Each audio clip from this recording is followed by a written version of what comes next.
Si l'on accepte l'idée que nous vivons plusieurs existences simultanément dans plusieurs univers, plusieurs réalités, la question qui arrive, c'est qu'est-ce que ça change ici, maintenant, dans notre vie quotidienne? Bienvenue dans l'épisode numéro 9 de cette série intitulée État d'âme. Eh bien la première chose qui vient comme réponse, c'est que rien de ce que tu vis n'est insignifiant. Chaque choix, chaque émotion, chaque apprentissage ici résonne dans toutes les autres dimensions où tu existes. Quand tu guéris une blessure, quand tu choisis de pardonner, quand tu décides d'agir avec amour au lieu d'avec la peur, tu modifies une fréquence vibratoire qui instantanément impacte toutes les autres versions de toi-même. C'est un peu comme si chaque toi envoyait des ondes dans un océan de conscience commun. Et plus tu vas vibrer haut, plus tu aides les autres toi à s'élever et plus ils t'aident en retour sans même que tu t'en rendes compte. Des chercheurs comme David Bohm, l'un des plus grands physiciens du XXe siècle, parlaient de ce champ caché derrière le visible avec un nom spécifique, il appelle ça l'ordre impliqué. Selon lui, tout dans l'univers est connecté à tout le reste et la réalité que nous voyons n'est qu'une projection d'un ordre plus profond. Autrement dit, tu n'es pas séparé du reste de l'humanité, ni même de tes autres versions. Tu es un point de conscience dans un réseau infini et chaque vibration, chaque pensée, chaque émotion que tu génères influence ce réseau tout entier. Alors imagine l'impact que ça a quand tu te transformes toi-même. Tu crois que tu guéris une simple peur. Mais en réalité, tu modifies un fragment du champ collectif. Tu changes la trame même de la réalité.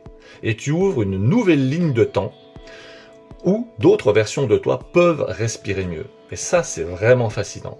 C'est ce que certains appellent l'ascension de la conscience. Le moment où l'humain prend conscience de sa propre multidimensionnalité. Où il cesse de se voir comme un être limité à un seul corps, une seule histoire ou une seule vie. Et c'est là qu'intervient une notion clé, le fameux libre arbitre dont on parle tant. Tu ne contrôles pas le passé, tu ne contrôles pas l'avenir, mais tu contrôles ce qu'on appelle le point de convergence. C'est le moment présent, ce fameux moment présent dont on parle tant. C'est ici, maintenant, que toutes les lignes de temps, tes lignes de temps, se rencontrent. Chaque fois que tu fais un choix conscient, tu réalignes toutes les versions de toi et tu crées une nouvelle trajectoire d'évolution. C'est comme si à chaque instant, tu téléchargeais une nouvelle réalité. Et plus tu es aligné, émotionnellement, vibratoirement, etc., plus la réalité que tu vis correspond à ce que ton âme veut expérimenter. Certains mystiques disent qu'à travers toutes ces incarnations parallèles, notre conscience teste les extrêmes. La lumière, l'ombre, la richesse, la pauvreté, la puissance, la vulnérabilité. Pas pour nous juger, mais pour se connaître entièrement. Parce qu'en vrai, c'est ça le but.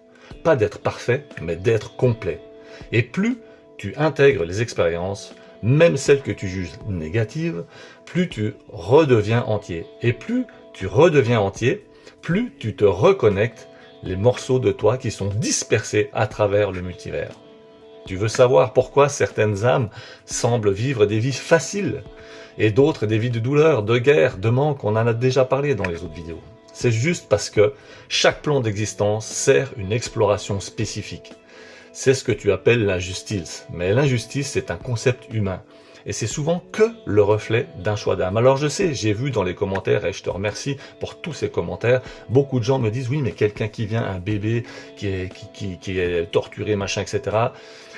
Je sais que c'est difficile à accepter comme tel, mais il semblerait que ça soit un choix d'âme. Explorer un certain niveau de conscience, une vibration, une leçon, on est là pour ça. Et un être qui vit dans l'abondance matérielle apprend à maîtriser le pouvoir. Celui qui vit dans le manque apprend à trouver la lumière sans ressources. Celui qui vit dans la souffrance apprend la compassion. Et à la fin, toutes ces expériences fusionnent et font de la conscience quelque chose de plus vaste, de plus complet, de plus aimant. Tu vois, si tu regardes la vie à travers ce prisme, rien n'est plus vraiment bon ou mauvais au final. Et tout devient pédagogique. Tout a du sens, même le chaos. Et quand tu comprends ça, tu sors du rôle de victime, terminer la victimisation, tu redeviens le créateur conscient de ta ligne de temps. Tu n'es plus un pion du destin, tu deviens l'ingénieur de tes réalités. Alors peut-être que la prochaine fois que tu vivras un échec, tu pourras te dire, et si, dans une autre version de moi, cet échec était une victoire? Et si, en l'acceptant ici, je venais d'équilibrer quelque chose là-bas? Peut-être que la conscience, dans sa sagesse infinie, joue sur tous les tableaux à la fois, et qu'à travers chaque vie, chaque univers, elle cherche une seule chose, se reconnaître. Parce qu'au fond, il y a plusieurs toi. Mais la réalité, c'est que il n'y a que toi décliné à l'infini.